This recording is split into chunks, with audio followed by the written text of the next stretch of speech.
Shalom. Sekali lagi shalom. Apa kabar semuanya? Tetap semangat? Tetap semangat? Amin. Ini hari keberapa ya kita berkumpul? Hari ke-7. Berarti sudah 6 hari kita bersama-sama bersekutu dan kita juga boleh menikmati suasana yang indah, yang luar biasa bersama Tuhan. Malam ini kembali kita akan sama-sama belajar Bapak Saudara sekalian, karena memang apa yang kita bahas di selama kurang lebih 6 hari kemarin itu semua tentang Roh Kudus ya. Jadi kita betul-betul 10 hari bersama Roh Kudus. Kalau boleh tahu kira-kira ada berapa banyak yang sudah mengalami zaman Roh Kudus selama 6 hari kemarin? Yang mengalami katakan amin.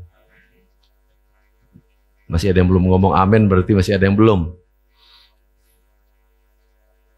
Yang sudah katakan amin. Puji Tuhan. Mengucap syukur malam hari ini kita akan bahas satu tema yang diberikan kepada saya, berbicara tentang karunia roh, ya, karunia Roh Kudus. Sama-sama kita buka Alkitab kita di dalam 1 Korintus pasal 12.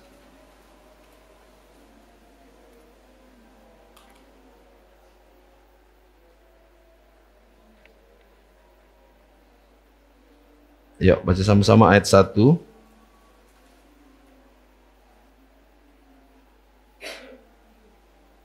sampai 11. Oke. Kita akan baca bergantian ya. Saya ayat 1, Bapak Ibu Saudara sekalian ayat 2, dan seterusnya kita bergantian sampai ayat 11 kita baca sama-sama.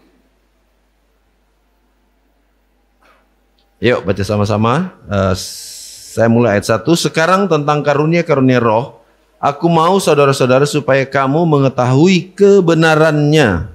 Kamu tahu bahwa pada waktu kamu masih belum mengenal Allah, kamu tak berpikir tarik kepada berhala-berhala yang bisu. Karena itu aku mau meyakinkan kamu bahwa tidak ada seorang pun yang berkata-kata oleh Roh Allah dapat berkata terkutuklah Yesus. Dan tidak ada seorang pun yang dapat mengaku Yesus adalah Tuhan selain oleh Roh Kudus. Ada beberapa karunia tetapi satu roh. Dan ada berbagai-bagai perbuatan ajaib, tetapi Allah adalah satu yang mengerjakan semuanya dalam semua orang. Tapi kepada tiap-tiap orang dikaruniakan pernyataan roh untuk kepentingan bersama. Sebab kepada yang seorang roh memberikan karunia untuk berkata-kata dengan hikmat, dan kepada yang lain roh yang sama memberikan karunia berkata-kata dengan pengetahuan. Kepada yang seorang roh yang sama memberikan iman, dan kepada yang lain ia memberikan karunia untuk menyembuhkan. Kepada yang seorang roh memberikan kuasa untuk mengadakan mujizat, dan kepada yang lain ia memberikan karunia untuk bernubuat, dan kepada yang lain lagi ia memberikan karunia untuk membedakan bermacam-macam roh. Kepada seorang ia memberikan karunia untuk berkata-kata dengan bahasa roh, dan kepada yang lain ia memberikan karunia untuk menafsirkan bahasa roh itu. Tapi semuanya ini dikerjakan oleh roh yang satu dan yang sama, yang memberikan karunia kepada tiap-tiap orang secara khusus seperti yang dikehendakinya. Oke, puji Tuhan. Bapak Saudara sekalian, malam hari ini kita akan belajar, walaupun mungkin waktunya singkat, tapi saya berharap kita itu menangkap sesuatu yang akan membuat kita itu mengerti, karena Alkitab ini yang barusan kita baca di ayat 1 dikatakan sekarang tentang karunia roh, aku mau saudara-saudara supaya kamu mengetahui apa? Kebenarannya. Ya, jadi selama ini mungkin kita dengar, selama ini mungkin kita sudah belajar dan kita sebut-sebut karunia roh. Tapi mungkin kita belum tahu kebenaran itu seperti apa. Ya.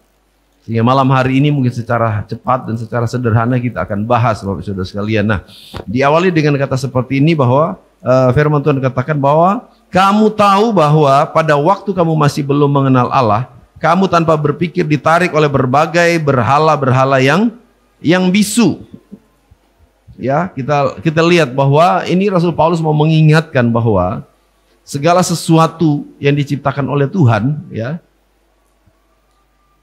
Maksudnya segala sesuatu yang harus kita lakukan, kita percaya bahwa Tuhan adalah pusat dari segala sesuatu. Tidak ada satupun yang bisa melebihi Tuhan, yang boleh menerima penyembahan, yang boleh menerima pengagungan. Cuma Tuhan saja. Cuma waktu itu, waktu orang belum mengenal Tuhan, ada saja ya yang mungkin melakukan banyak hal. Contoh misalnya ada orang-orang yang tertentu punya kekuatan, punya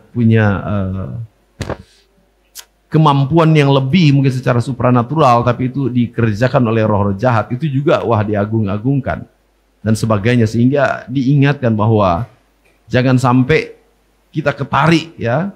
Termasuk nanti kita akan sama-sama belajar bahwa karunia-karunia itu pun ya jangan sampai salah fungsi ya, jangan sampai akhirnya jadi sesuatu yang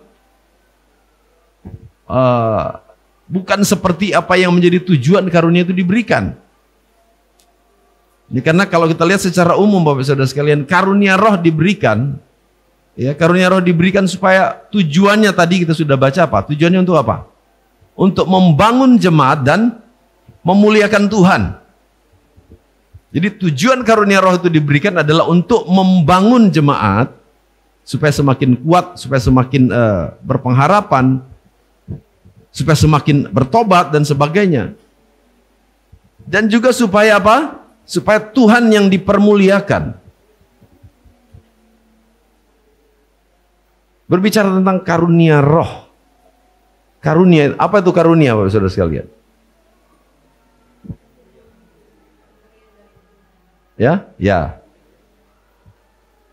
Pemberian atau sesuatu yang istimewa yang Tuhan beri, walaupun sebetulnya kita tidak layak ya, tetapi Tuhan yang sudah melayakkan dan kemudian mempercayakan kita sesuatu. Karunia roh.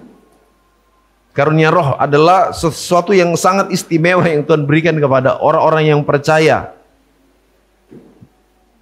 Ya, karena mungkin ada orang-orang tertentu yang tidak cuma sekedar bisa tahu dan bisa mengerti secara kata-kata, tapi perlu ada yang dinamakan dengan demonstrasi kuasa Allah.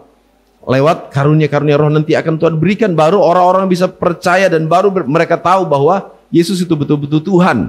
Lewat karya-karya Roh Kudus itu sendiri. Dan kita sudah melihat banyak kesaksian ya, bahwa ketika ada karya Roh Kudus, orang-orang itu bisa percaya Yesus. Tapi tidak semua, ya tidak semua orang yang mengalami karya Roh Kudus itu bisa langsung percaya, karena saya pernah mengalami, ya, saya pernah mengalami ada orang yang betul-betul sudah boleh dikata sudah selang semua, tiba-tiba saya salah berdoa, bukan orangnya yang harusnya saya doakan, tapi ternyata Tuhan sembuhkan orang itu, ya. Saya kaget ketika ada orang yang melihat saya waktu saya berdoa, ternyata itu anaknya yang saya doakan. Jadi saya mau doakan yang sebelah sini, ternyata tapi saya doakan yang sebelah sana. Setelah saya berdoa dengan semangat, dalam nama Yesus kuasa kesembuhan terjadi, amin. Ternyata dibilang sama suster, Pak Pendeta, orang yang mau Bapak doakan bukan yang itu, tapi yang itu Pak. Tapi apakah itu salah? Ternyata semua itu ada rencana Tuhan. Sehingga cerita orang itu sembuh Bapak Saudara sekalian. Kenapa sembuh? Sore saya doakan, besok saya datang ke rumah sakit karena diomongin anaknya. Ternyata anaknya tuh ngomong sama saya, Pak Pendeta, namanya Bu Bulani. Pak Pendeta, terima kasih sudah doakan papa saya. Papa saya ini masih Buddha, dia belum percaya Yesus. Tapi Pak Pendeta sudah doakan, terima kasih. Kalau boleh besok pagi datang lagi doakan. Waduh, pendeta kalau disuruh berdoa orang yang tidak seiman semangat ya. Betul ya. Kita semangat, saya besok pagi datang lagi ke rumah sakit yang sama, saya masuk. Suster, saya mau berdoa buat Bapak yang kemarin saya doakan. Waduh Pak Pendeta, maaf, orangnya sudah nggak ada. Nggak ada bukan berarti dia sudah meninggal, tapi nggak ada di ICU. Ya, loh, bagaimana maksudnya? Sudah pindah kamar. Waduh, akhirnya saya cari, ketemu kamarnya tapi orangnya nggak ada. Saya kaget, di mana orangnya ini? Saya pikir jangan-jangan dia di kamar mandi, karena kan kamar VIP ada kamar mandi sendiri. Saya cari di kamar mandi nggak ada. Saya pikir jangan-jangan salah kamar ini. Waktu saya keluar mau tanya informasi, ternyata orang itu sudah jalan-jalan di luar, lenggang kangkung. Loh, kemarin sore loh, baru selang semua. Singkat cerita dia ngomong begini, dan saya kan perkenalkan, Pak, Bapak yang kemarin saya doakan ya. Oh iya Pak Pendeta yang berdoa buat saya kemarin. Terima kasih ya Pak Pendeta sudah doakan saya. Saya disembuhkan Tuhan Yesus. Lo ngomong begitu, sudah disembuhkan Tuhan Yesus. Dia sadar bahwa dia sudah mengalami karya kesembuhan. Saya percaya itu karya Roh Kudus. Karena bukan saya ya, walaupun saya yang berdoa tapi bukan saya. Singkat cerita karena saya semangat dengar dia bilang sudah disembuhkan Tuhan Yesus. 2-3 hari dia di rumah sakit terus pulang, saya datang ke rumah di daerah Laguna sana. Ngobrol-ngobrol, dia tetap mengakui dia disembuhkan Tuhan Yesus. Akhirnya saya bilang, Pak, kalau Bapak sudah disembuhkan Tuhan Yesus, mau nggak Bapak percaya sama Tuhan Yesus? Saya punya pengharapan, saya itu punya ekspektasi tinggi. Karena dia sudah mengalami mujizat, saya berpikir dia akan ngomong sama saya, oh iya Pak Pendeta, saya akan terima Yesus sebagai Tuhan dan Juru Selamat saya. Tapi betapa kagetnya saya ketika dia melihat saya dengan mata yang terbelalak dan kemudian dia marah sama saya. Kalau begitu saya harus jadi orang Kristen Pak Pendeta. Wah tidak bisa, nggak mau. Aku tidak mau jadi pendeta, aku tidak mau jadi orang Kristen. Sehingga cerita, saya akhirnya tidak bisa ngomong. Saya sampai gelagapan mau ngomong apa karena dia sudah marah-marah. Padahal tadinya berterima kasih karena sudah disembuhkan Tuhan Yesus. Akhirnya singkat cerita, saya sudah tidak bisa ngomong waktu itu, saya langsung pamit pulang. Saya pikir wah mau baptis orang lagi nih kalau gini. Ternyata enggak saudara sekalian. Saya pulang mungkin 2-3 minggu kemudian dia pulang kampungnya. Dia seorang pengusaha kaya raya. Pulang, saya penasaran, saya telepon orangnya, Pak, apa kabar? Oh, puji Tuhan. Bukan. Oh, baik. Pak, saya langsung to the point saja, Pak. Saya penasaran kenapa Bapak itu tidak mau masuk Kristen dan marah-marah sama saya waktu itu. Sudah ngomong, orang Kristen itu munafik katanya. Orang Kristen gaya-gaya tok ke gereja. Loh, terus? Iya, banyak orang Kristen tuh apalagi yang ngaku-ngaku pelayanan majelis diaken, tapi ternyata banyak yang ciak saya. Nah, banyak yang apa? Yang ciak. Artinya apa? Banyak yang makan uangnya ternyata. Nah, ternyata gambar dia tentang orang Kristen itu kayak gitu. Dia mengeneralisir semua orang Kristen kayak begitu. Apalagi katanya yang ngaku-ngaku pelayan Tuhan. Karena yang ngeciak uangnya ternyata juga ngaku-ngaku pelayan Tuhan. Ini kita lihat. Jadi ternyata ya bukan semua orang yang mengalami karya dari kuasa yang Tuhan beri itu bisa mengakui dan bahkan mau percaya kepada Tuhan. Makanya karunia yang Tuhan beri, firman Tuhan bilang, ya betul-betul kita harus sadar bahwa ketika Tuhan beri, kita harus mengerti tujuannya, sehingga jangan sampai kita menyalahgunakan karunia. Satu hal yang selalu saya ngomong, saya tegaskan bahwa firman Tuhan sendiri yang ngomong. Kisah Rasul pasal 1 ayat 8 katakan apa? Tetapi kamu akan menerima kuasa, termasuk karunia itu, kita akan terima kalau Roh Kudus turun ke atas kamu, dan cuma satu yang Tuhan mau ketika kuasa itu dicurahkan, supaya kita apa? Jadi saksi. Ketika karunia itu diberikan, Tuhan itu yang harus dimuliakan, Tuhan yang harus ditinggikan. Dan ketika karunia itu diberikan, ya, itu berdampak bukan cuma bagi diri kita, bukan untuk keuntungan pribadi seorang yang menerima karunia, tetapi orang-orang yang ada di sekitarnya justru yang kena dampak dari karunia itu. Jadi karunia itu bukan buat kita bangga-banggaan, Bapak Saudara sekalian. Kalau pakai bahasanya Kisah Rasul pasal 1, karunia itu dibilang kuasa, karena memang ya karunia itu adalah ya kemampuan secara supranatural yang Tuhan beri. Sehingga orang-orang yang biasa tidak mampu melakukannya. Artinya kita punya kemampuan saat kita diberi karunia, kita punya kemampuan yang lebih, kita punya kemampuan yang khusus yang Tuhan percayakan. Masalahnya Bapak Saudara sekalian, kembali lagi saya ingatkan supaya setiap kita nanti yang terima karunia, jangan sampai kita menyalahgunakan karunia. Karena kecenderungan manusia daging, kecenderungan manusia secara hawa nafsu, Ketika kita sudah punya kelebihan, ketika kita sudah punya kuasa, seringkali bukan jadi saksi tapi jadi apa? Jadi orang tuh kalau punya kelebihan, misalnya tadinya nggak bisa menyembuhkan, tiba-tiba tumpang tangan sembuh. Tumpang tangan sembuh. Kira-kira kemungkinan apa yang terjadi untuk dirinya kalau dia tidak hati-hati? Apa? Sombong. Ya. Makanya Tuhan ingatkan bahwa karunia yang Tuhan kasih itu biar Tuhan yang dimuliakan. Jangan sampai ketika kita punya karunia tapi kemudian kita bangga-bangga. Waduh, saya berdoa orang-orang sembuh. Boleh kita berbangga, tetapi bukan kita yang ditinggikan gitu. Cuma memang salahnya banyak orang kadang-kadang ketika melihat ada orang yang punya karunia, banyak orang mengkultuskan. Akhirnya kita jadi berhala bagi orang. Makanya firman Tuhan katakan, sudah di awal Tuhan ingatkan, bicara soal karunia. Jangan sampai kita memberhalakan karunia itu. Hati-hati Bapak Saudara sekalian. Ya. Jangan sampai kita memberhalakan. Siapa yang mau mengalami atau mau menerima karunia? Saya ngomong begini bukan berarti terus kemudian, waduh wis, ojo, jangan sampai aku yang dapat karunia tapi aku kemudian jadi sombong. Enggak, justru Tuhan mau percayakan karunia itu bagi setiap orang yang siap. Setiap orang yang mau melakukan segala sesuatu untuk kemuliaan Tuhan. Karena ini memang kebutuhan. Karunia itu kebutuhan bagi gereja, karena kalau gereja tidak ada karunia juga kita tidak bisa mengenal bagaimana Tuhan berkarya, bagaimana Roh Kudus berkarya. Roh Kudus itu bisa berkarya lewat karunia-karunia. Kita bisa mengenal Tuhan juga lewat karunia-karunia yang Tuhan beri. Harusnya sudah di luar kepala semua ya. Karunia yang pertama apa?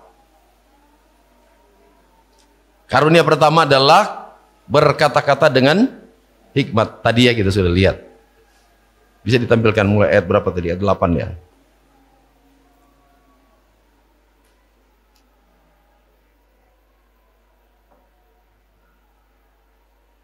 Ya. Pertama karunia berkata-kata dengan hikmat. Apa tuh karunia berkata-kata dengan hikmat? Berkata-kata dengan hikmat.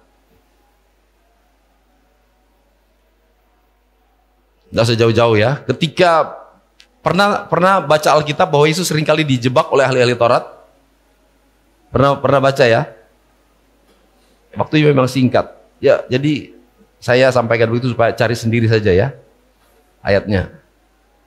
Yesus itu seringkali ketika ngomong dengan ahli-ahli Taurat itu sering menjebak dia, betul nggak? Mereka ngomong sama dia untuk menjatuhkan dia, tapi Yesus ketika jawab apa? Selalu justru mereka yang dipermalukan, ya. Yang terkenal di perjanjian lama apa itu? Berkata-kata dengan hikmat. Siapa? Kemarin juga Pak Bram sudah sempat singgung kalau nggak salah ya. Salomo ketika dia menyelesaikan masalah. Jadi berkata-kata dengan hikmat itu adalah kata-kata yang tepat, yang bisa menyelesaikan masalah, ya. Kata-kata yang bisa tepat sasaran dan juga bisa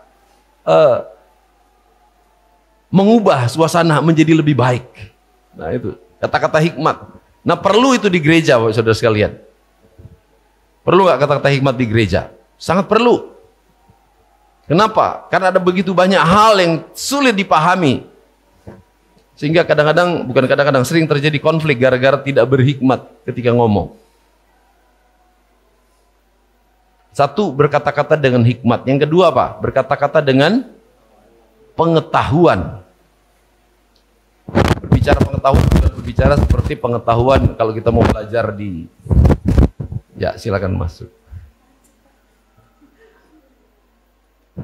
Ya.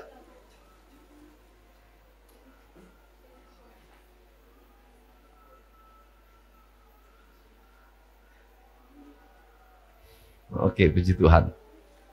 Kita lanjut setelah yang satu ini.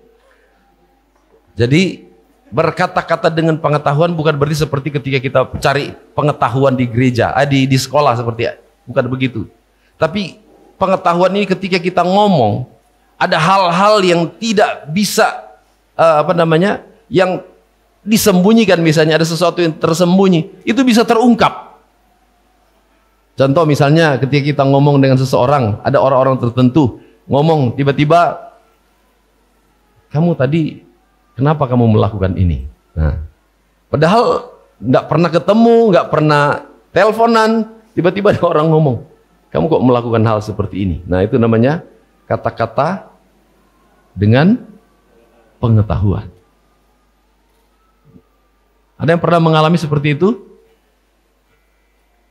Saya pernah ketemu dengan orang-orang seperti itu, tiba-tiba dia ngomong sama saya, kamu lagi mikirkan ini ya? Loh, kaget, kok bisa tahu dia? Bukan dia yang tahu, tapi karunia Roh Kudus yang Tuhan taruh di dalam hidupnya yang membuat dia bisa mengerti. Amin, Bapak Saudara sekalian. Mau punya karunia seperti itu? Biasanya orang-orang punya karunia kayak gitu, kalau orang yang berbuat dosa itu takut mendekat. Nah, kalau ada orang-orang yang punya dosa tersembunyi, tahu ada orang yang seperti itu, wih, jangan deket-deket. Tapi tidak apa-apa, Bapak Saudara sekalian. Kalau memang Tuhan percayakan kepada kita dijauhi orang, tidak apa-apa. Yang penting Tuhan yang dekat dengan kita. Amin.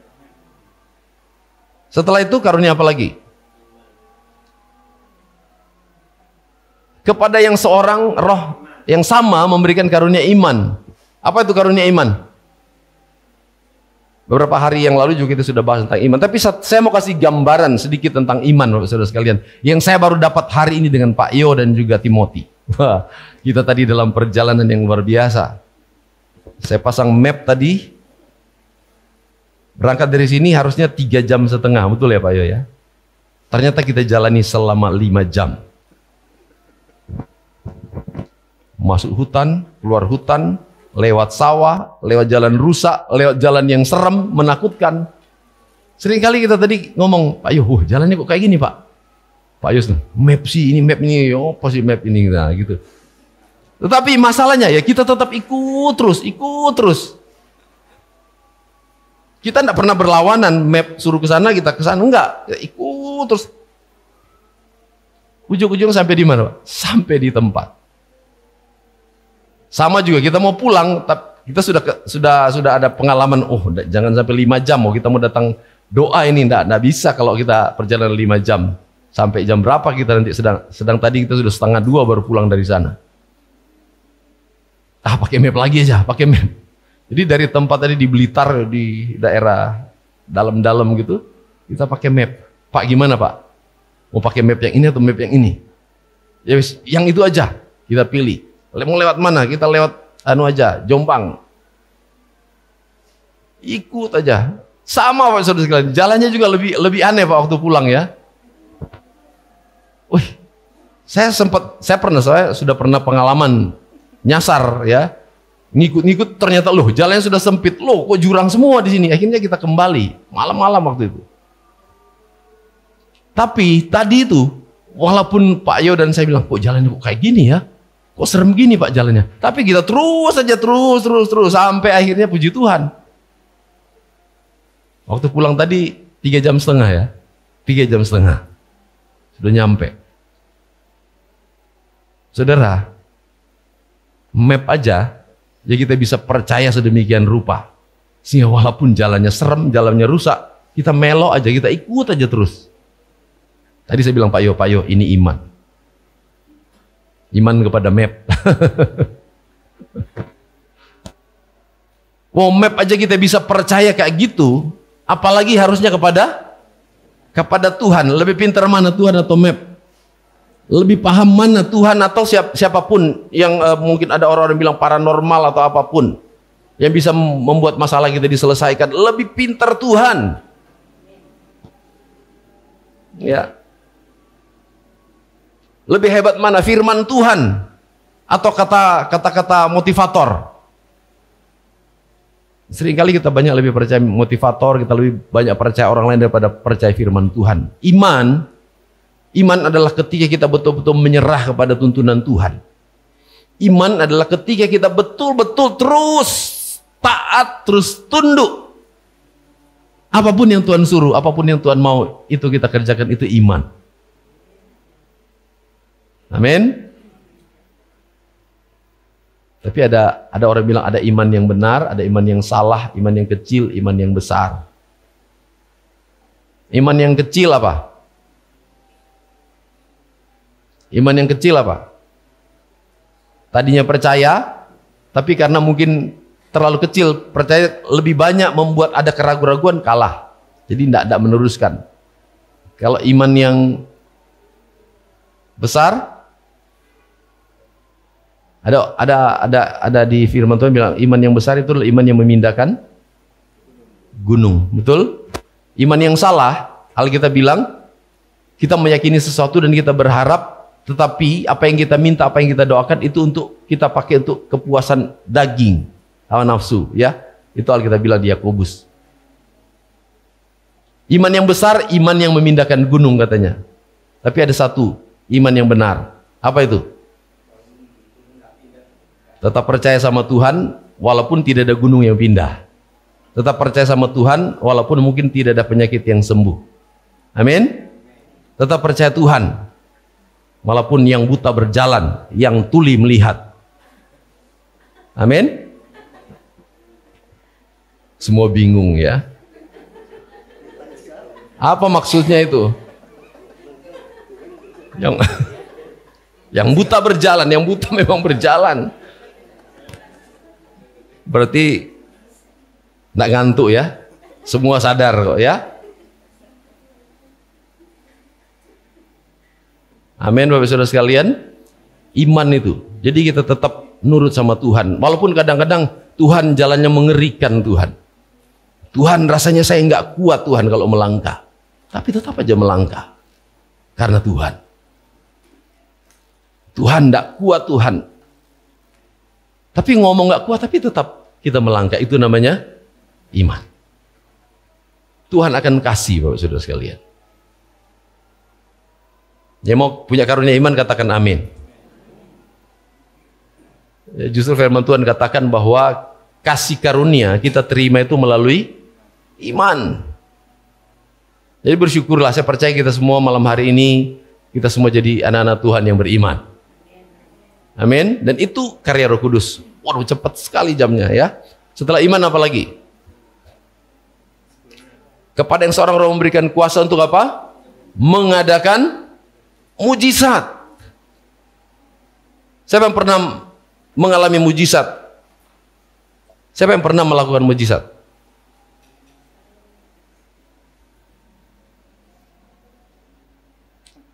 Mengalami, ya. Kemarin kan saya janji, Bapak Saudara sekalian, ada satu kesaksian saya mau cerita.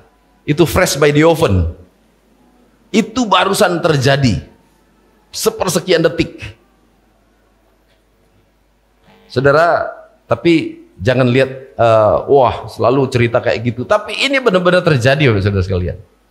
Hari Senin kemarin IEL itu mau ujian.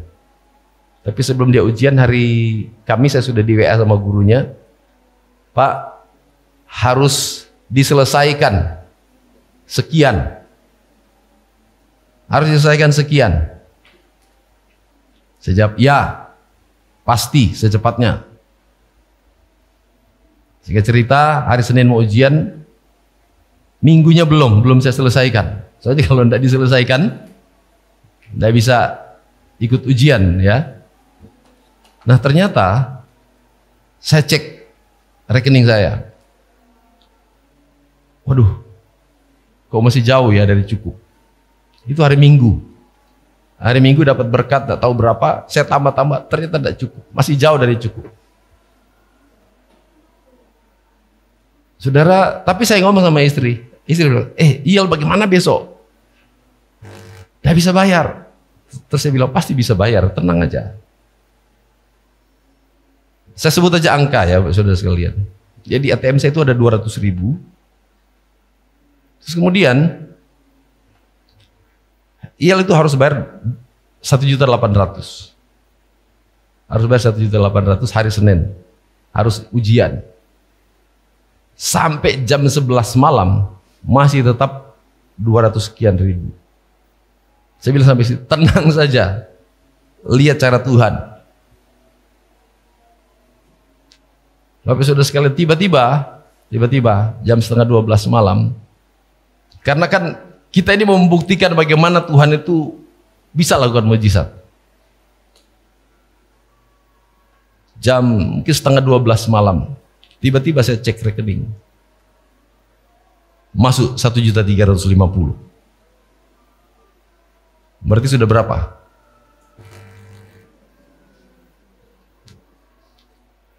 Rp1.550.000. Butuhnya berapa? 1.800.000. Kita tidur, bangun pagi jam berapa? Kita jam 4 atau setengah 4 kita bangun. Istri saya kaget dan tanya sama saya, "Pak, ada kiriman dari siapa?" Saya kasih tahu, "Oh ini dari ini." Tapi masih kurang, karena cuma 1.700.000. Itu jam 4 pagi. Setengah 5 pagi, istri saya ngomong, "Bagaimana ya Pak?" "Tenang, lihat cara Tuhan." Atau setengah 5 lewat sedikit. Kalau mau lihat nanti saya tunjukkan buktinya bahwa saya langsung transfer itu di jam itu. Tapi sudah sekali tiba-tiba ada tahu siapa yang setengah 5 pagi Tuhan gerakkan untuk kirim 500 lagi. Jadi akhirnya jadi berapa? Jadi uang saya yang 200 itu yang tadi, itu ternyata akhirnya tidak jadi dipakai karena Tuhan bayar dengan caranya Tuhan. Itu mujizat Bapak Saudara sekalian. Kok ada orang transfer jam-jam sekitar jam 4:30? Kenapa? Karena ada gembala GGP Solo Gratia yang butuh.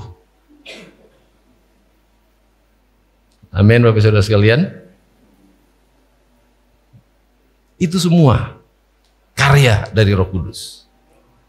Dan kalau hal seperti itu sudah bolak-balik memang Tuhan nyatakan, karena memang kita ini hamba Tuhan, hidup dari pemeliharaan Tuhan. Ya, saya tidak bermaksud apa-apa, karena memang kemarin kan saya sudah janji saya akan cerita. Karena memang saya betul-betul waktu itu masih meluap-luap, lihat sampai istri saya bingung, kok bisa ya? Bapak Saudara sekalian, memang pada akhirnya ketika kita melihat karya Tuhan, banyak orang yang berkata, kok bisa ya? Ya bisa, dia Tuhan kok. Dia yang menjadikan segala sesuatu. Kok bisa? Ya dia Allah, Bapak Saudara sekalian. Ya, karunia mujizat. Siapa yang mau punya karunia mujizat? Tapi jangan kayak tadi ya, yang buta berjalan. Mujizat sungguhan. Terus kemudian, dan kepada yang lain ia memberikan karunia untuk apa? Untuk bernubuat. Waduh, cepet sekali ya. Nggak apa-apa ya. Malam ini lihat dikit nggak apa-apa ya. Bernubuat, apa itu bernubuat? Jadi nubuat itu adalah sesuatu yang diterima dari Tuhan, disampaikan untuk menguatkan. Jadi sesuatu yang dari Tuhan terus disampaikan, bukan dari diri sendiri. Jadi sesuatu yang dia terima dari Tuhan. Ya kita kadang-kadang sudah jadi guyonan, bukan nubuat tapi apa? Kubuat atau lubuat. Iya kan? Yang Tuhan mau apa? Nubuat, bahkan firman Tuhan bilang, kejar. Kalau nubuat itu dari Tuhan, tandanya apa? Itu akan membangun, itu akan menghibur, itu akan menguatkan. Itu tandanya, ya. Tapi kalau kubuat, nah itu yang bahaya kalau kubuat. Seperti kemarin saya cerita. Tiba-tiba saya didatangi orang, Pak Pendeta, waktu saya selesai khotbah di daerah Surabaya kota. Pak Pendeta, saya dinubuatkan, tetapi waktu itu orangnya saya tagih, nubuatnya katanya ditunda. Lah, ditunda. Siapa yang tunda? Kamu apa Tuhan yang tunda? Terus dikasih tanggal. Oh salah, Tuhan itu nanti buat itu jadi tanggal sekian. Ternyata ditunggu lagi sampai tanggal segitu, ndak ada, akhirnya orangnya kepahitan. Dan itu bukan cuma satu orang, banyak orang yang kayak gitu. Makanya tandanya nubuat adalah itu apa namanya, membangun, ada damai sejahtera, ya. Apa? Ya, memang nubuat itu harus perlu diuji. Enak ada pengawal di belakang ya, enak ya. Jadi nubuat itu harus diuji, jangan kita telan mentah-mentah. Ya. Tapi saya percaya kalau memang kita terima karunia nubuat, itu pasti Bapak Saudara sekalian. Dan apa yang diucapkan itu pasti terjadi. Karena rata-rata nubuat yang disampaikan itu adalah firman Tuhan. Ya setuju katakan amin. Ya. Jadi ingat, makanya kita diajarkan untuk hafal firman supaya apa? Ketika ada orang bernubuat kita juga ingat, oh ini kira-kira, oh ini di mana, ini di mana. Ya. Kalau sampai ngomong, besok kamu harus jual kalungmu, terus paruh kasih saya karena saya mau pergi pelayanan di mana gitu. Ya kalau memang iya sih enggak apa-apa ya, tapi kalau sudah begitu rasanya kayaknya sudah kurang benar ya.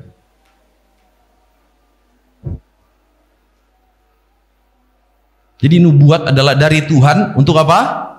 Untuk membangun dan untuk menghibur dan ada damai sejahtera. Siapa yang pernah dengar nubuat? Siapa yang pernah dengar? Siapa yang pernah dinubuatkan? Ada orang tiba-tiba bernubuat. Saya pernah, saudara sekalian. Tiba-tiba ada satu hamba Tuhan, dia datang pegang leher saya, terus dia bilang, dari mulut ini akan keluar kuasa untuk menyembuhkan. Wow, saya, amin, amin. Tidak lama setelah itu saya berdoa. Ya, sore-sore saya berdoa, besok paginya meninggal, saudara sekalian. Dan saya pernah cerita ya di sini. Tapi ternyata itu awal dari karunia yang Tuhan kasih. Dan puji Tuhan, beberapa waktu terus berjalan dan puji Tuhan, ternyata benar. Ya, ada banyak orang juga yang saya doakan puji Tuhan sembuh. Ya. Jadi ada nubuat, ketika itu datang dan ada damai sejahtera itu, ya kita amini. Dan perlu diuji. Memang kan ada orang-orang diberikan khusus oleh Tuhan untuk bernubuat terus, dan kepada yang lain ia memberikan karunia untuk apa? Membedakan bermacam-macam roh. Wah, ini sangat perlu Bapak Saudara sekalian, apalagi di situasi dunia yang sekarang ini kayak gini. Ya. Ada begitu banyak pengajaran, ada begitu banyak hal yang mungkin kadang-kadang ketika kita menangkap, oh ini rasanya ini dari Tuhan. Oh ini rasanya ini firman Tuhan. Tapi harus hati-hati. Nah, butuh kepekaan. Nah, supaya kita tuh bisa mengerti. Karena firman Tuhan bilang kita diberi karunia untuk membedakan macam-macam roh karena banyak roh yang macam-macam. Ya. Banyak roh yang macam-macam. Kita harus minta sama Tuhan supaya ada kepekaan, ya. Saya kemarin cerita, saya sama Geral waktu ke Pasuruan. Saya selesai, judulnya kan ibadah KKR menurut mereka, tapi saya ya khotbah biasa aja. Tapi kemudian akhirnya apa? Setelah selesai kita ibadah, tiba-tiba ada satu orang ibu datang. Biasa, kelihatannya sehat-sehat gitu. Terus kemudian salaman, ngobrol. Gak tahu tiba-tiba apa? Wah, tiba-tiba manifestasi, guling-guling di depan kita. Saya lihat, wah ini sepertinya ini nggak benar. Akhirnya ya cuma kita cuma kita tanggapi sedikit terus kita biarin. Akhirnya sadar sendiri. Jadi minta sama Tuhan. Yang lebih parah mungkin saya sudah pernah cerita. Itu kejadian di Jakarta, saudara sekalian. Di Jakarta itu ada satu anak, mungkin dia sering di KDRT, ya. Dia mengalami KDRT sama suaminya. Tiba-tiba dia jadi. Dia sudah matanya besar, terus kemudian tiba-tiba dia ngomong, jangan sia-siakan cucuku. Nah, itu terus, jangan sia-siakan cucuku. Waduh, seolah-olah ada arwah dari mana itu datang dan menakut-nakuti suaminya. Dan orang-orang ketakutan, saudara sekalian. Terus nggak tahu kenapa ada orang itu datang kepada saya minta, bang, tolong bang. Loh kenapa? Itu nggak sembuh-sembuh. Loh kenapa? Panggil itu loh, panggil panggil ustadz atau panggil karena saudara sepupu kan, panggil siapa gitu loh. Sudah pak, kita sudah panggil imamnya ini dan sebagainya, nggak sembuh. Oh ya, coba saya lihat. Wah, saya lihat benar saudara sekalian. Saya nggak tahu, tiba-tiba ada hikmat yang Tuhan kasih. Karena saya lihat, ini kayaknya main-main ini. Jangan sakiti cucuku. Waduh, kelihatannya benar. Saya ngomong begini, tiba-tiba saya ngomong begini. Biasa kalau kami di Manado kayak gini cuma kasih tai ayam di bibirnya, langsung sembuh. Saudara, tiba-tiba saya ngomong seperti itu. Tiba-tiba orang bilang, ada apa ya? Sembuh. Loh, enggak didoakan loh, saya cuma ngomong kayak gitu. Sembuhnya kenapa? Dia takut.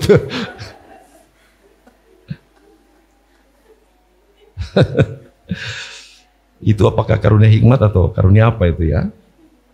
Jadi kita ada kepekaan loh saudara sekalian.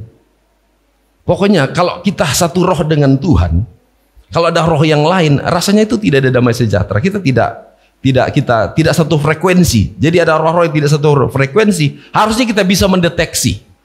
Tapi memang ada orang-orang yang Tuhan kasih khusus. Ya. Ada orang yang Tuhan kasih khusus. Seperti beberapa kali kalau istri saya itu sudah bolak-balik. Walaupun saya tidak peka. Istri saya ngomong, Pak, hati-hati ketemu. Ngomong dengan orang ini harus hati-hati. Benar Bapak Saudara sekalian. Ya. Awal pelayanan di sini banyak sekali terjadi.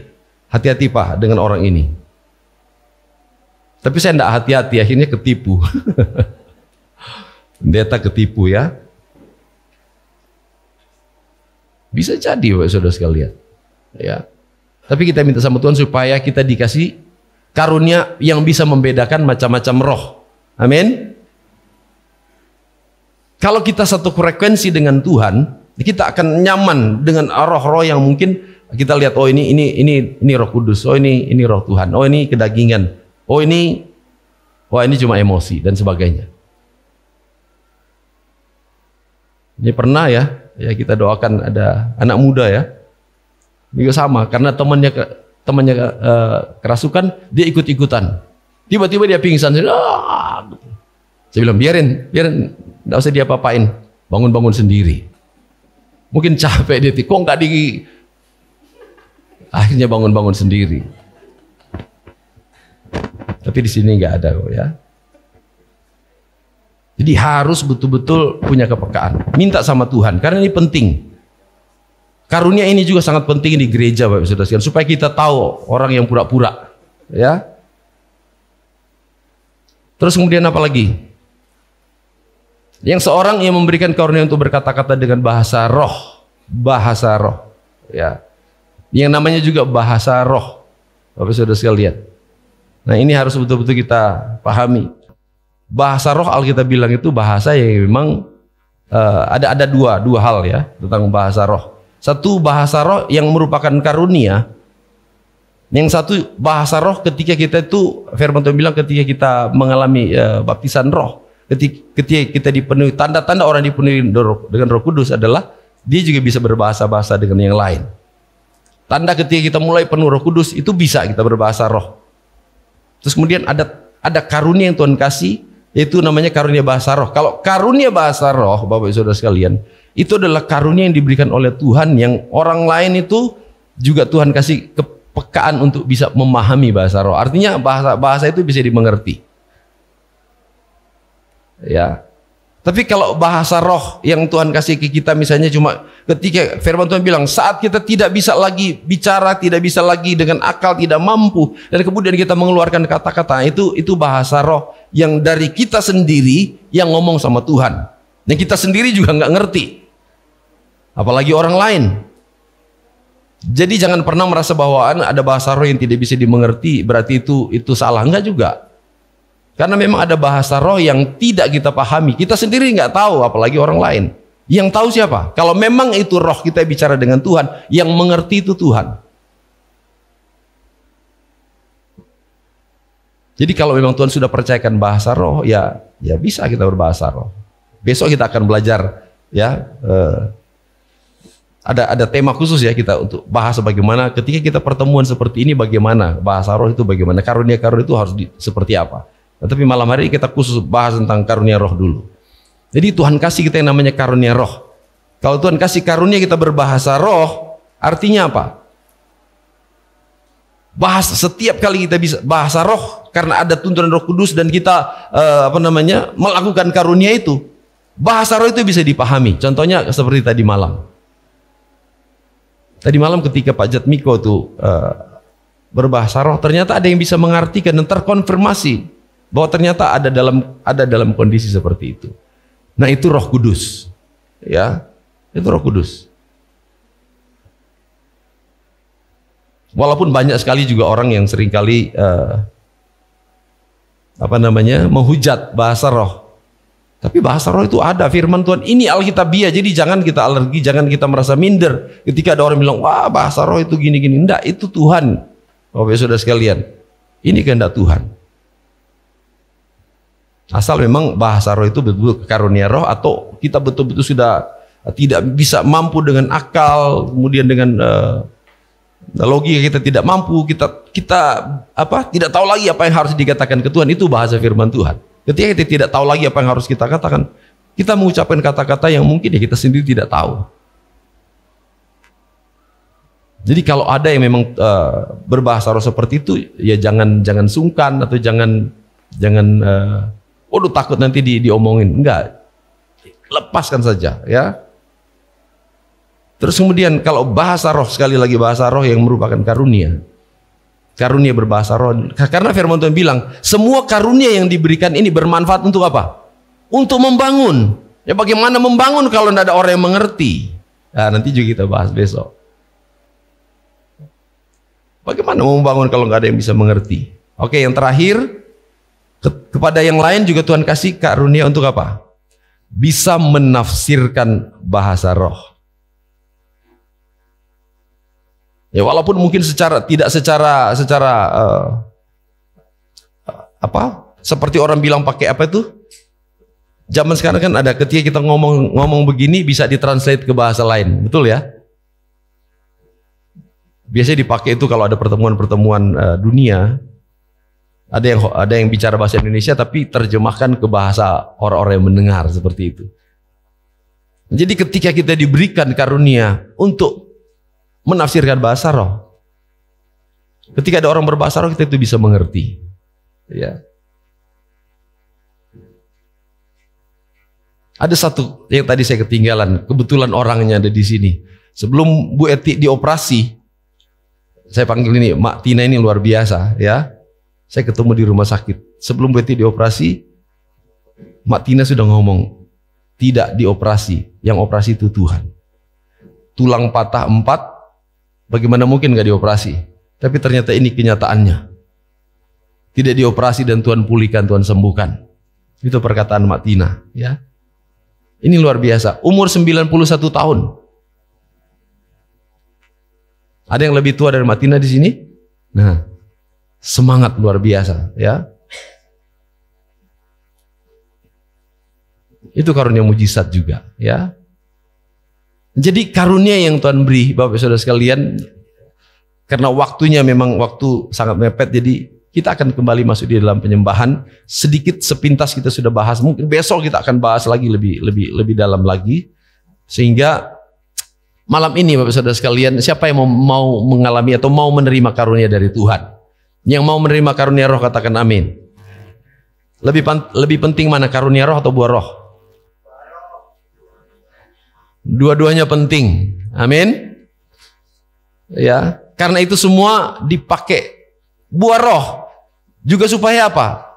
Supaya jemaat-jemaat terberkati, supaya orang lain mengalami dampak yang baik, ya. Karunia roh juga sama, ya. Cuma memang Alkitab sendiri yang bilang bahwa nubuatan akan berakhir, bahasa roh akan berhenti. Tapi buah roh atau kasih, salah satu dari buah roh itu akan selama-lamanya. Tapi itu tidak sedang mengkategorikan, oh ini yang lebih penting dan tidak penting, semuanya penting. Karena itu semua adalah pemberian Tuhan yang sangat istimewa. Amin. Jadi mari Bapak Saudara sekalian, kita akan kembali masuk di dalam hadirat Tuhan. Yang siap untuk mengalami lawatan Tuhan katakan amin.